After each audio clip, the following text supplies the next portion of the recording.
Welcome to the Encore Audio Archives YouTube channel. I'm Taper Dave, and this is my channel. I've uploaded hundreds of talks here that I've recorded at meetings in West LA, and I've also recorded conventions starting in 2013. I've got a bunch of those up. And Walt and Mary Murray, the original owners of Encore Audio Archives, started the company in the 80s, and Walt recorded Joe and Charlie's and a bunch of stuff down in Vista, California. My sobriety date is June 20th of 1994. I hope you find something you like, so please like and subscribe to my channel and comment down below. If you want to hear something that I don't have or that you don't see, I'll see that I get it. Anyways, take care and have a great day if you want to.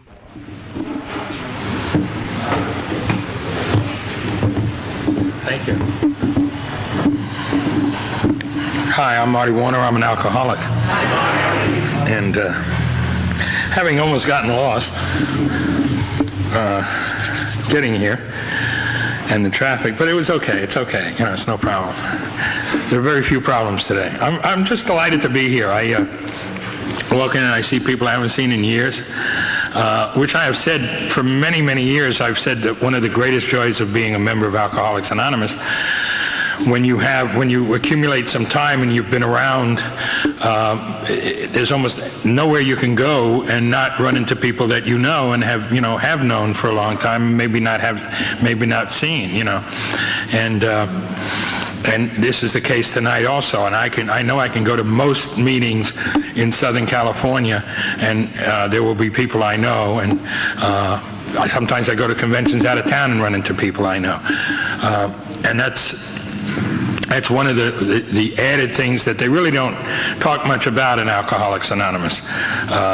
But it is a fellowship, and it's that kind of a fellowship. It's not just your group or, the meetings you go to, but as people, age or whatever, they move and different things, situations comes up, and so we spread out, and it's always great to see people you haven't seen for a long time, and I feel that way. And George, thank you for asking me to come tonight.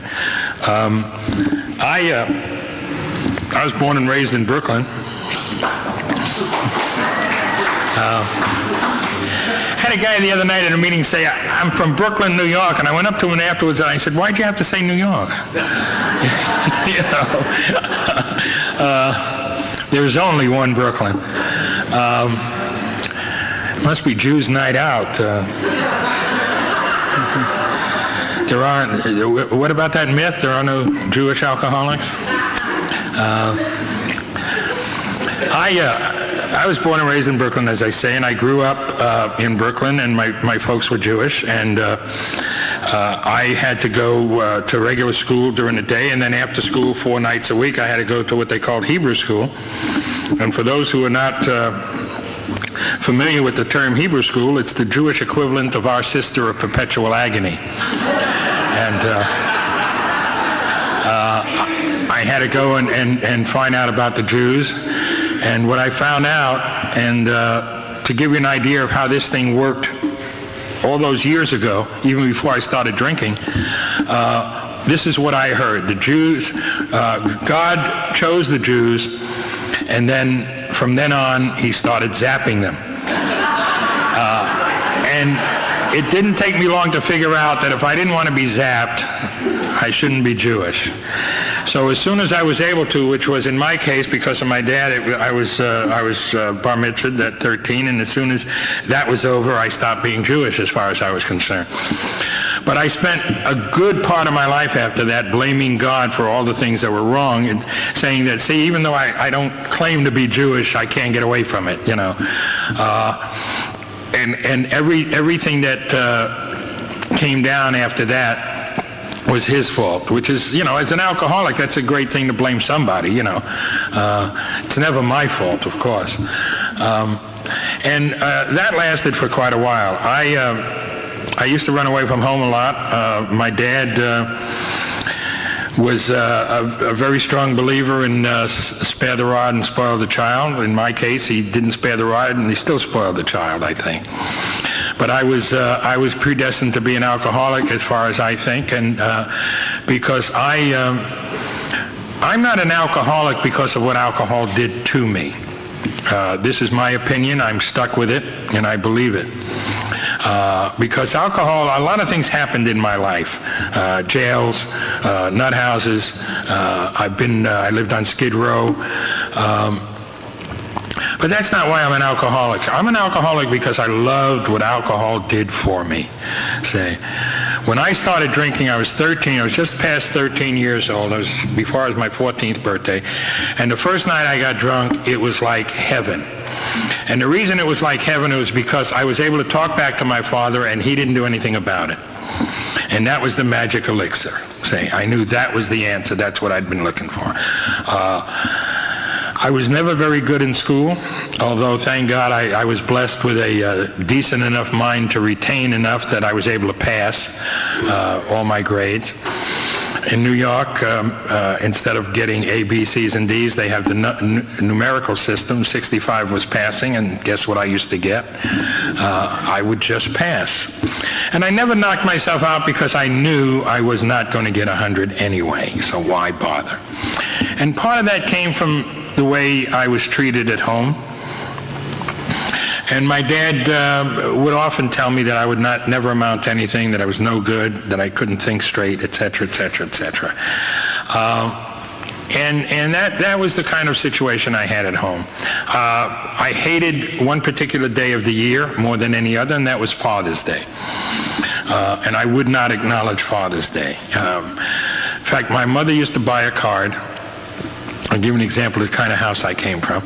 My mother would buy a card, sign my name to it, give it to him, and everybody would act as if I gave it to him. You know, the only reason we weren't dysfunctional is because they didn't use the term in those days, but, you know. So I grew up that way. I started drinking a lot. And I did not like the taste of alcohol. That was the most interesting part about it. The first night that I got really drunk was at a wedding of a cousin of mine in a very fancy place on Park Avenue in New York. And the wedding was late, and so they drank a lot of champagne, and I drank a lot of champagne, and I liked it.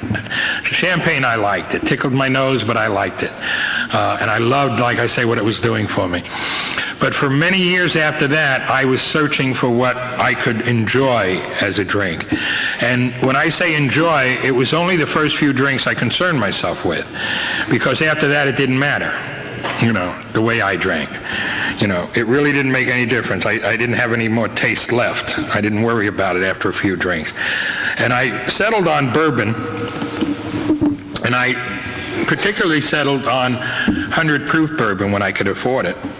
And that, you know, it doesn't take long when you mix it with dry vermouth, and that's what I used to do. It was used to be called a bourbon martini, and that's what they called it. If you go into a bar and ask for it, they'll know what you're talking about. And I drank every chance I got. When I got out of it, when I went into the service, I drank off duty. I drank on duty. I went overseas. I drank. And overseas, I was up in Thule, Greenland. God bless you. In Thule, Greenland, there was really not very much to do. For those who don't know where Thule is, it's 18 miles south of the ice cap. And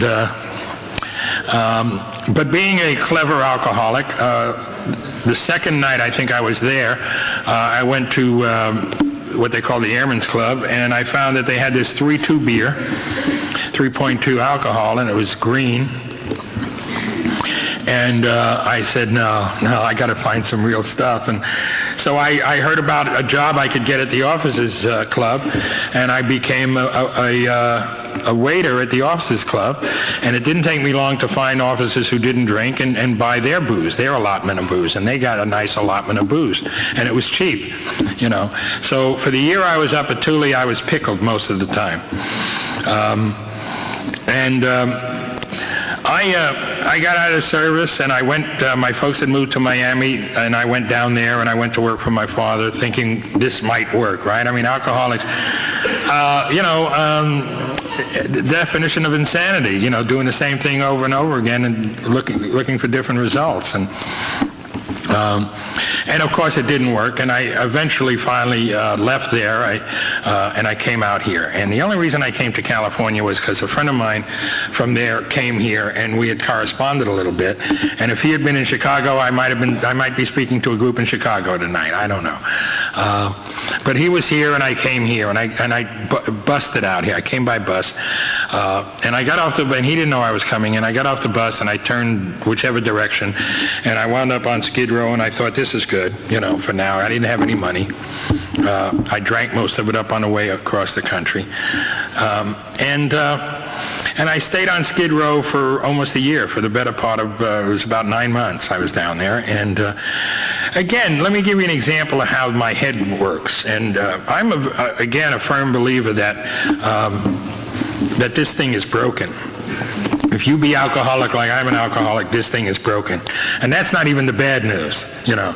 The bad news is that the parts factory is out of business, say. I mean, that's the real bad news, say. And that's what I was told when I got here, say.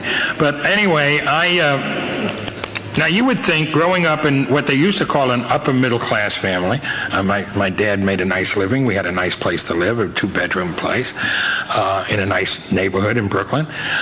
I had schooling. I mean, I wasn't ignorant. You would think that I would look around and say, what am I doing here on Skid Row? You know, nah, you know. I'd look around and say, isn't it great I'm in L.A.? I can remember that. I can distinctly remember that, you know. And for those of you who don't think the way I think, say, who don't identify with that kind of thinking, have you ever picked up spiritual material in the morning and suddenly remember either the rent isn't paid or the cleaners, you know, whatever it is, but your head does not want to stay in the book? You ever have that happen to you? It doesn't happen when you read Playboy. I don't know if you ever thought about that, but it's a fact, you know. Your eyes are right on the page, you know, and your mind is right there, you know. But that's the way it is. That's the way my head works anyway. And I found a job finally in the carpet business, which I was born and raised in, and dragged my way through that business, and eventually segued into doing stand-up comedy, which I found that when I was drinking and I was at parties, the only reason they invited me back is because I was funny. And because I was not very funny most of the time, you know.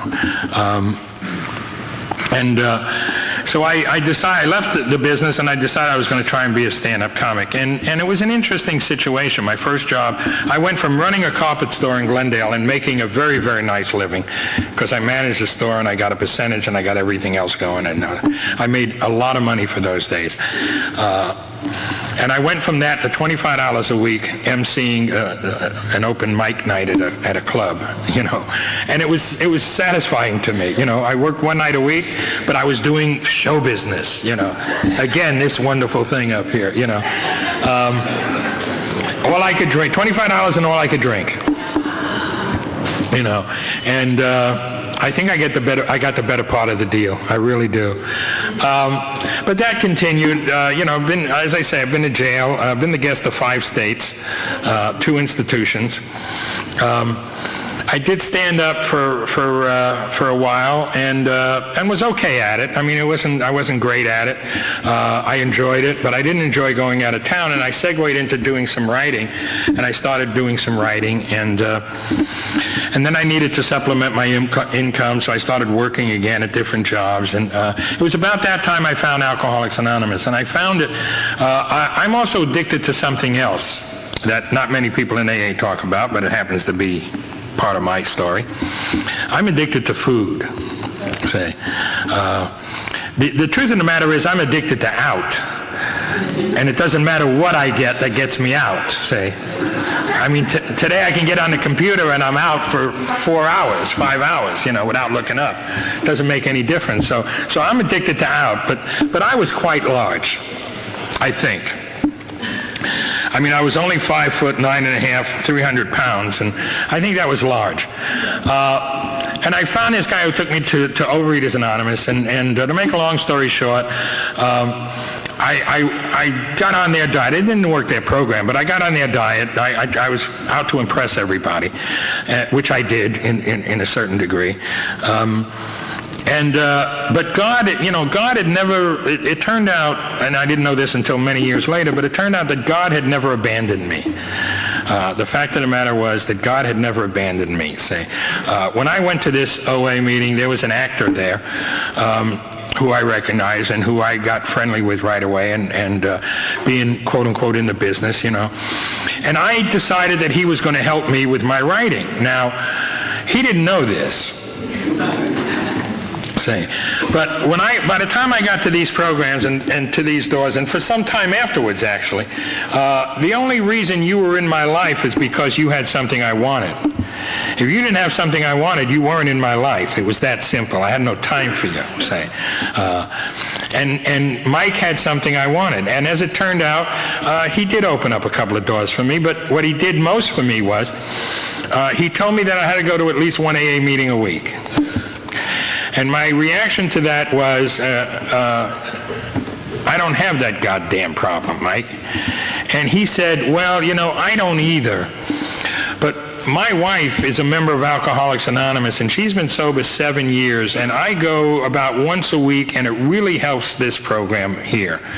Now, I wanted him to help me bad enough that had he said to me, I want you to stand on your head in the corner and wear boxing gloves and stack BBs, I'd have given it a hell of a shot because he had what I wanted. See? So I went to one meeting a week, and I started going to the Saturday Night Poly Hall group in Hollywood, and I started going there, and I immediately realized that I did not have your problem. At least that's what I told you. But I knew I had it. I knew. There was no question about it. But I fought it. I fought it for 11 months. And a lot of nights I would go to coffee with two guys. They're both still around, as a matter of fact. Lee L. And Tommy L. And we would go to Gower Gulch at Gower and Sunset to a coffee Dan's there, and we'd sit there and we'd talk about blackouts.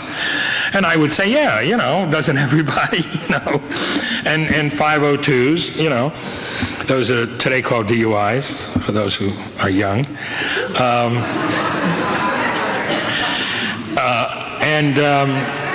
We would talk about all those things, and then at the end of the evening, after about 3 cups of coffee, they'd finally say, and I couldn't wait to get out of there, and they would finally say to me, and you don't think you have a drinking problem? And I'd look them right in the eye and I would say, no, you have a drinking problem. I have an eating problem. And they would do this. They would smile, as only an alcoholic can smile, and they would say, keep coming back.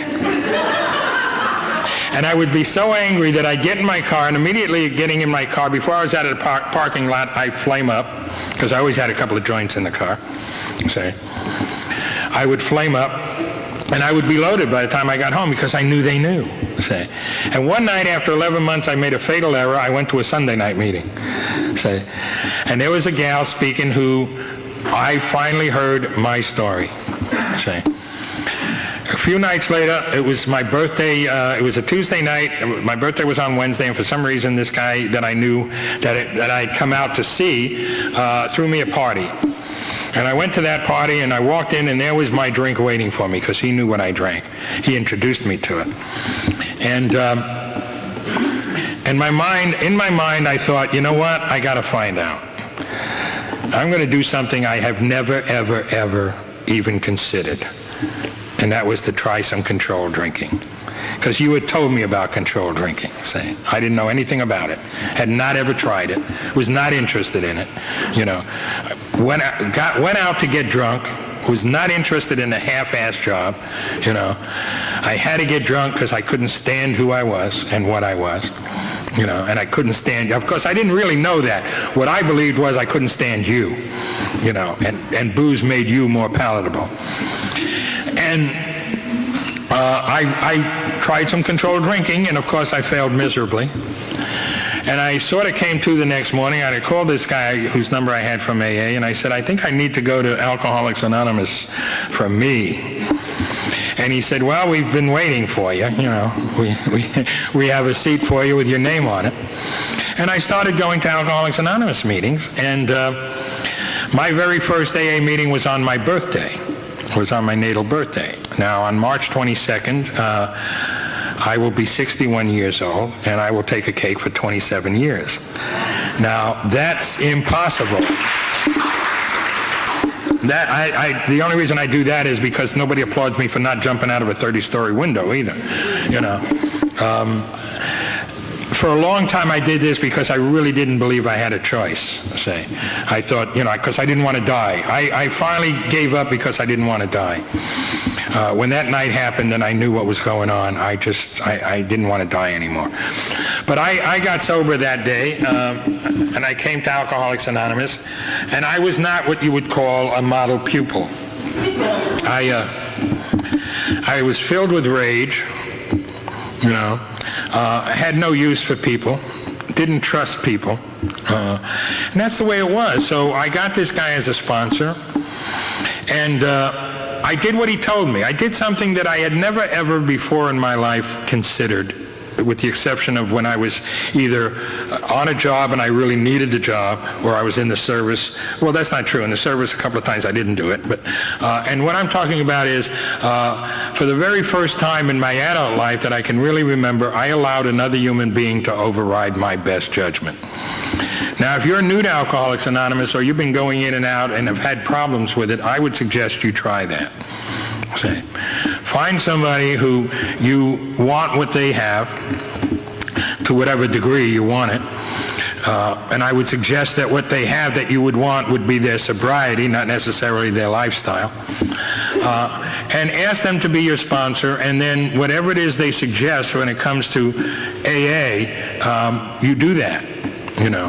Now, I know it is not fashionable to tell people what to do today in Alcoholics Anonymous. I mean, you know, ever since the newcomers got a union, we can't tell them what to do, you know. And then to compound it even worse, you know, they used to tell us in the old days, those of you who have been around a long time remember, they used to say to us, sit down, shut up, and listen. Well, you know, today that's cruel and unusual punishment as deemed by the ACLU. So we're screwed, you know. We can't do those things anymore. But that's what they did. And you know what? It saved my life. I got to tell you, it saved my life. You know, I don't know about you. I don't know, you know, I've heard people say, well, if anybody would have talked to me like that, blah, blah. I don't care, you know.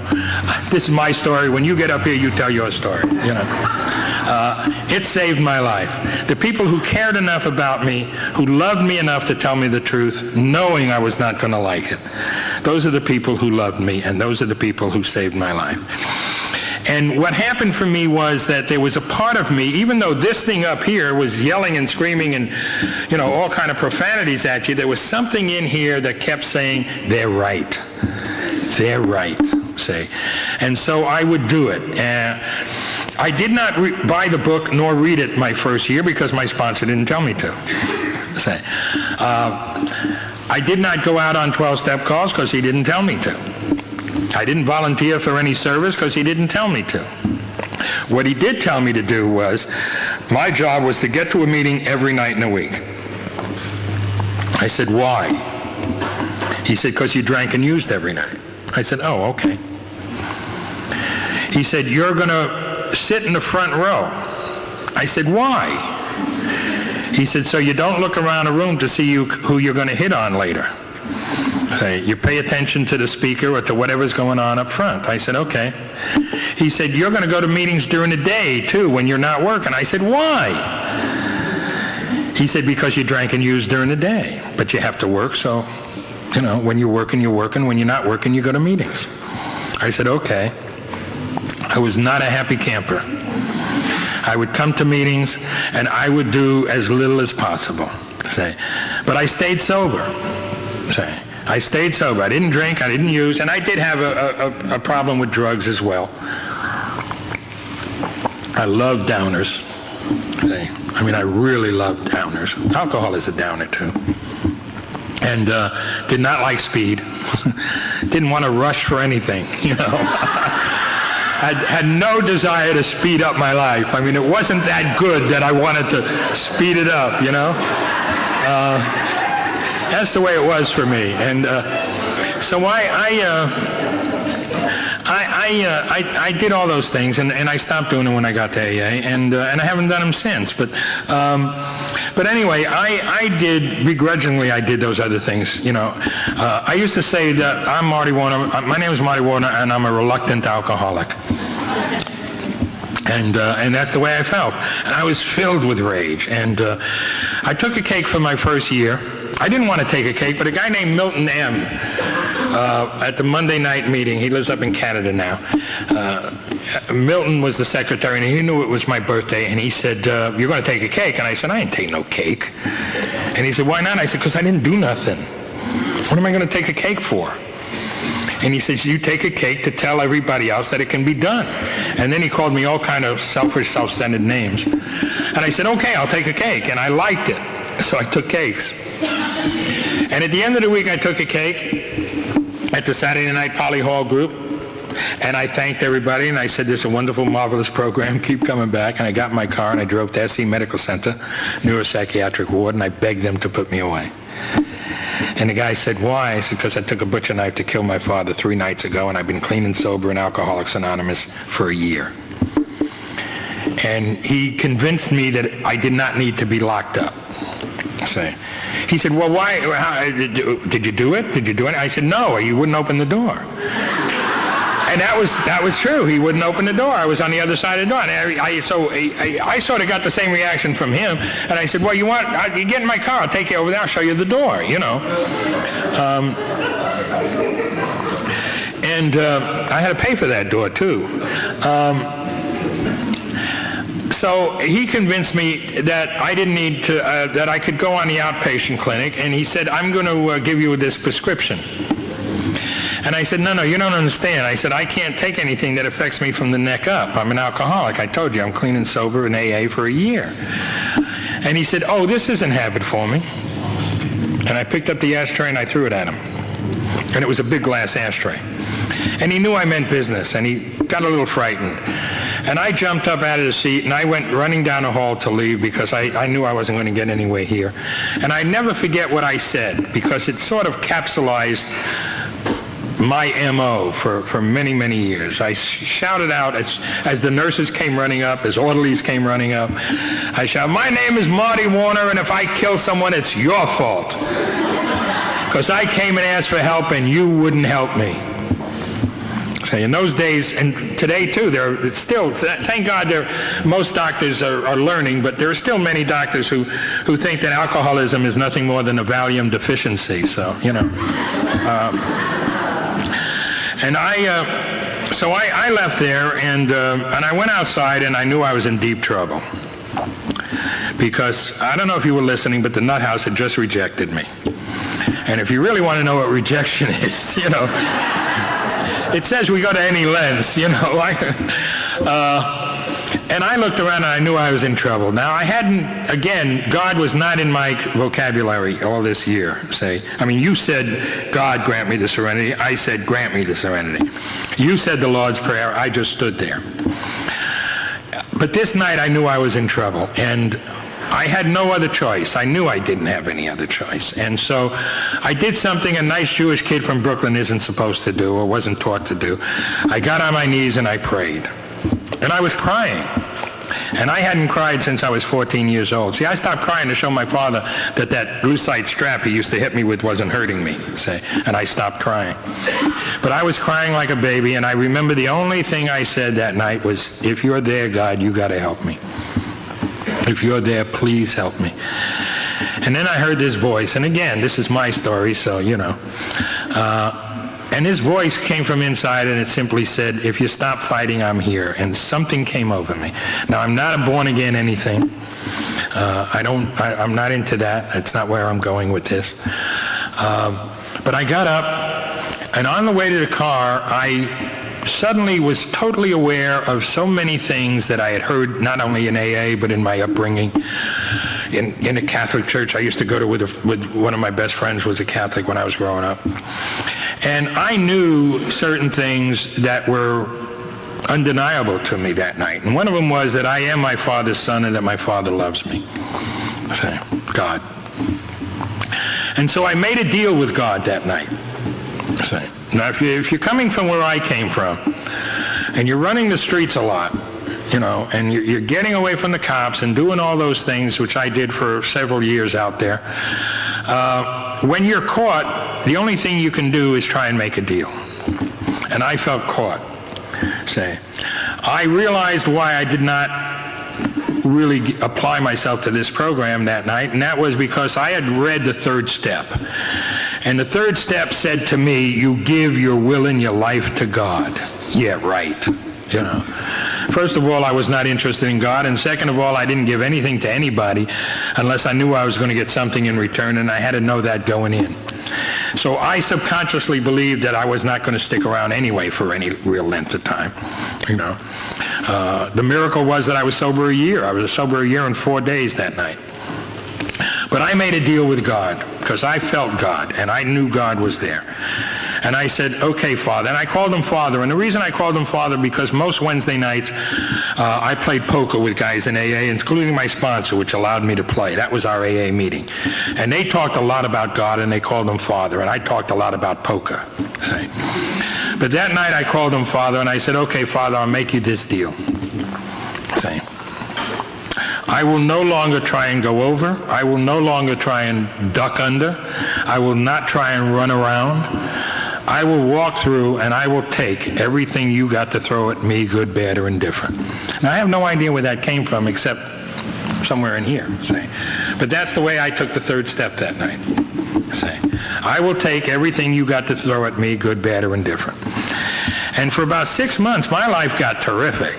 I got to tell you, I was impressed. I really was. I mean, my life got so good, it was incredible. I used to lay in bed at night, and I used to shout, practically shout, how can anybody not believe? And about the 8th or 9th month, I called my sponsor, and I was half crying, and I said, it's not working anymore. I said, what's the matter? Oh, let me backtrack, because when I called him the next morning after that night at the Nut House, he said, it's time for you to buy the book and start reading it. I said, how'd you know I didn't have the book?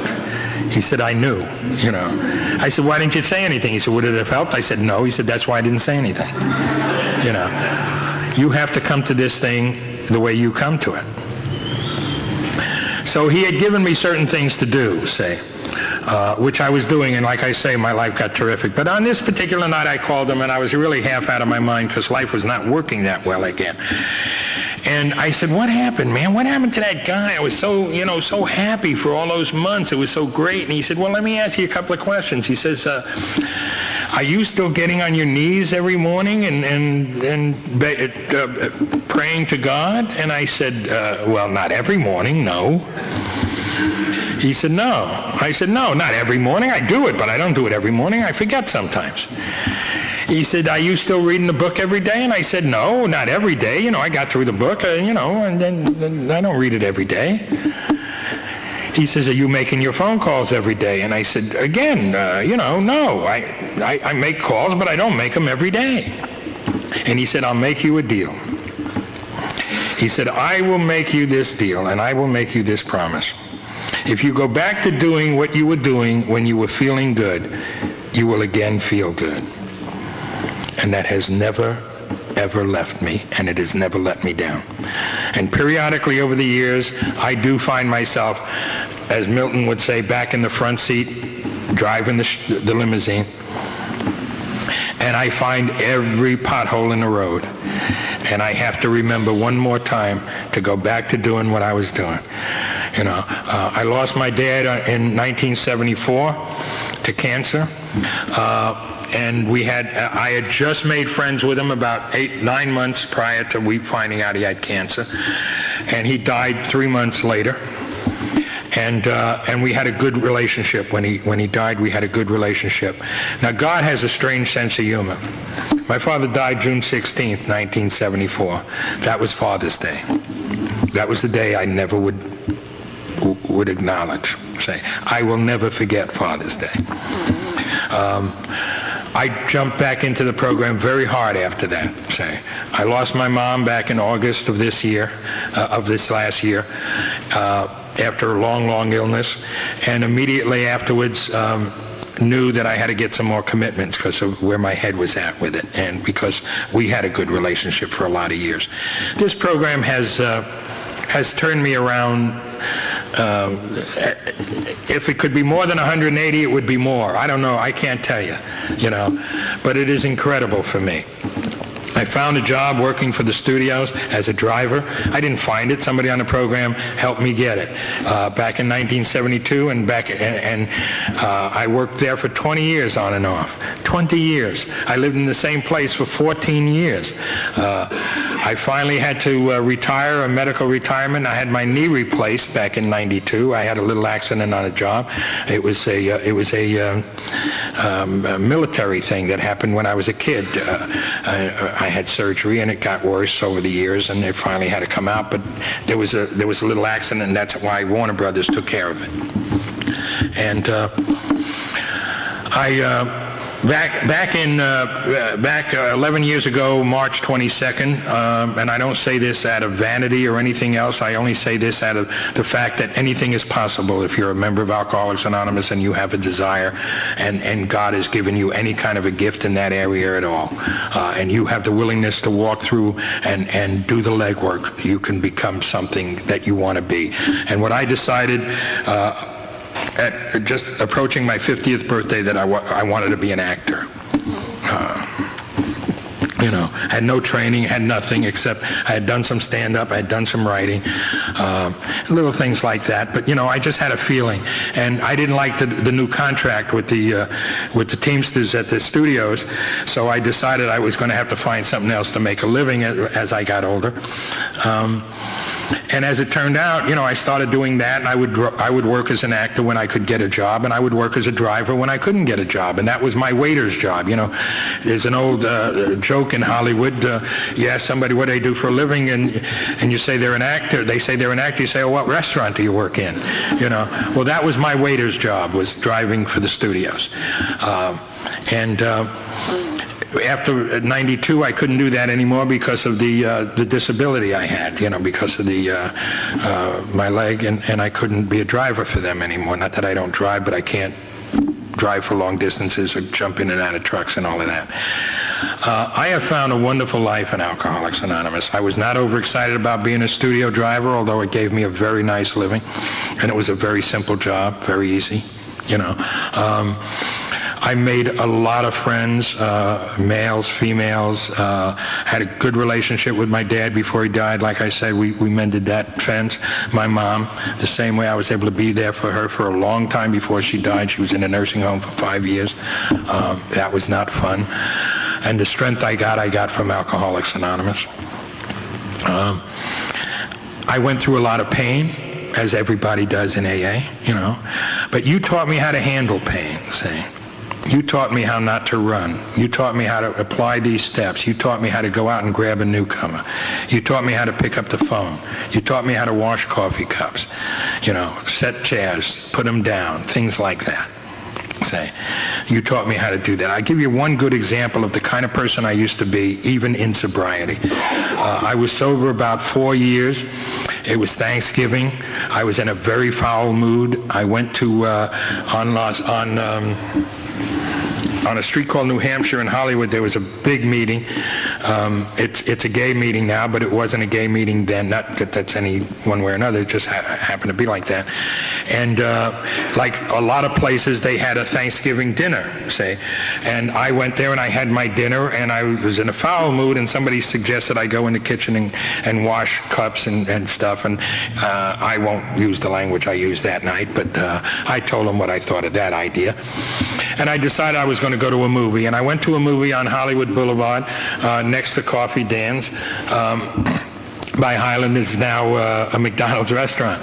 But I went, it's believe it or not, I think the theater, the Ripley, believe it or not. But I went to that movie house, and I'm waiting in line, and a guy came up to me who did not have, I mean, you could see he was homeless, he didn't have anything. And he asked me if I could spare some money so he could have dinner. And I said, I don't have any money for you. And I went up to the window, put my hand in my pocket, and I had a big wad of money in my pocket.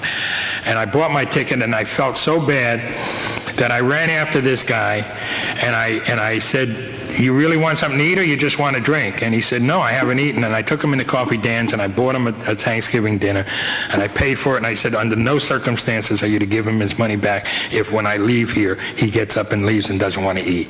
You know, give it to somebody else then. I don't care, but don't give him the money. And I went in the theater, and I sat down, and I felt really good about myself, you know. I mean, I really felt great. You know, and then the lights went down, and before the screen actually came up, I heard myself say, okay, now what am I going to get for that? And I thought, oh my God, you know, I hadn't changed a whole lot in 4 years. I was still doing it for what was in it for me, you know. I was honestly looking for a reward, you know. I don't do that today. I've had a lot of good years of sobriety. The most recent ones have been the very best. My career is, I mean, it depends on what kind of a day it is, you know. On a good day, I can tell you that for where I came from, I'm doing great, which I am, you know. On a bad day, I can tell you I don't get enough work. You know, the fact is that 85% of the people in the business do not earn enough money to get their insurance. I've made my insurance every year. This is the 11th year. And, you know, and it's not because of anything I've done. You know, I mean, I've just been willing to suit up and show up. I've been willing to do the legwork. I've been willing to do what you taught me to do. And I believe that God had a plan for me. When I first started acting, actors, people I knew, were the only ones that were hard on me. They would say to me things like, you never took any lessons. What makes you think you can act? And I would say to them, you know what? I don't know. But I know my father will let me know. I said, what does that mean? I said, well, if I, you know, I'm going to keep my driving job, and if I, you know, after a couple of years, if I don't get anywhere, I'll just keep driving, you know. If I start getting some work, I figure that maybe there was you know, there was a hint there somewhere.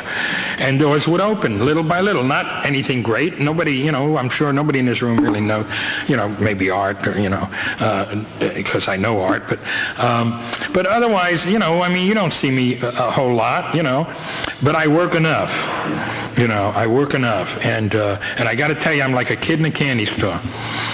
You know, I spent almost 20 years driving for the studios on and off, and I was not a happy camper through a lot of that because I didn't like what I was doing.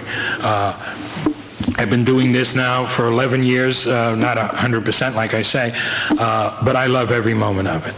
I love every moment of it. Like I say, I'm like a kid in a candy store. I only kick myself for having waited so long to start, you know. I sort of knew it was God's plan, or at least I believed it was. It was my interpretation. Because in those days, you had to, in order to get a Screen Actors Guild card, you had to be given a line, you know, and Taft-Hartley. And I was working as an extra in those days, and driving and being an extra, and got on a show. And anyway, it was my birthday, and I got my SAG card that day. It was my 50th birthday, my 16th AA birthday. And the guy that opened the door for me knew it was my birthday. And the director only knew it was my natal birthday. And he said, well, if it's his birthday, I got to give him a line, you know. And he wasn't talking about Coke, thank God. And so I started in earnest, you know, and I like it. And I don't have any idea about, like I say, I could not really tell you how to be an actor in the sense of how to act. I really don't know. I have 100% faith when it happens, you know. I guess it comes from a guy, my sponsor, telling me when I was doing some writing as a writer. I was working as a writer for a while, and he showed me about faith, and he pointed out about turning it over, and he said, and anybody can do this. You don't have to be a writer to do this. You know, pick up a piece of paper, and either in a computer or a typewriter or just in the computer or just longhand, write a sentence in the middle of the page. Say, then take another blank page and start at the top of the page to write a story. And when you get to that line, make it fit exactly. Can't be done. Say, it really cannot be done. Say. So you have to have faith that it's going to come out. You have to have faith, you know. I trust God. I have more than faith. I trust God. I've come to learn to trust, and it's a wonderful thing. For any of you who, you know, are having problems in AA or are fairly new, I can only tell you that you know, I was not a happy camper for quite a few years in my early sobriety, and it wasn't anybody's fault but my own, you know. And today I am in love with life. I am in love with Alcoholics Anonymous, and I'm very grateful to be a member of Alcoholics Anonymous. And again, thank you, George.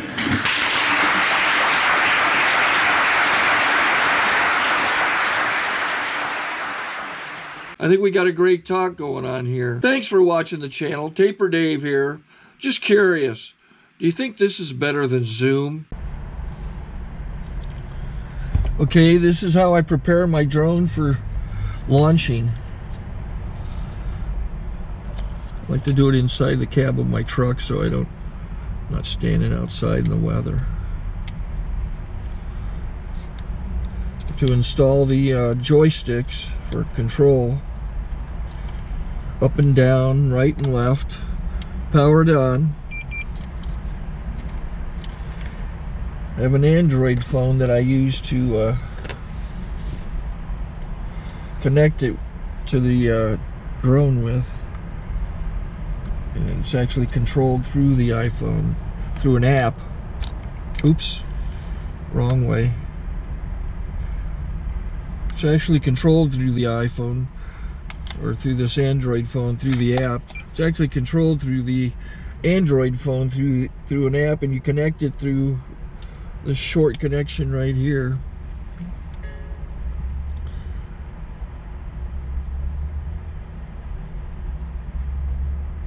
Remote control connected. Remote control's connected. So I pull out the drone. I have to extend the legs, long legs extended first, then the short legs. Remove the gimbal protector. Set that aside, then power it on one short burst, then one long burst.